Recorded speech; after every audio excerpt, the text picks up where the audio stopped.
პატარაზე დავიქნი. მაგრამ აი ეს, რასაც მოხდება, აბჯერ დიდი ძალა აქვს და მთელი ძალით რო ეს რაღაცას დაუშვათ. აი კლდეს. მოდი ვთქვათ, კაი, გელიდან ამი არა. ვთქვათ, მეცხვარე ძაღლი დიდი ქოფაკი. შენამდე არ მოუშვებ რა. ესო გადაარტყა ბეჭებში და ცოტა კაი დიდი ქოჩადო, ჩაუნგრევს ყველაფერს.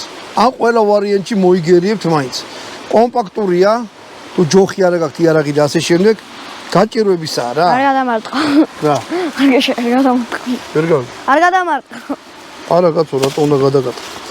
ანუ მედიცინაში გამოიყენებთ, საჭმლის მოპოვებაში გამოიყენებთ, ტაქტიკურ ამბავში გამოიყენებთ, რომ რაღაცას დაემალოთ, გამოიყენებთ, რომ გათბეთ, გამოიყენებთ, რომ მზისგან დაიცვათ თავი და დაამზადოთ იარაღი.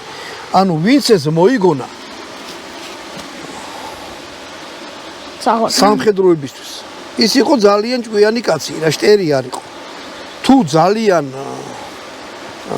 ვთქვათ, ცოტა ოდნავ ხელმარჯვე მაინც ახართ, ამით შეგიძლიათ. გაჭირვების ამბავია რა. ხისგან გააკეთო ეგეთი ოთხკუთხე და კაკანათი გააკეთოთ. კაკანათი არის აყენებთ ამას, ზემოდან დამჭირი ახლა, ბადეს ხელი მოკიდე.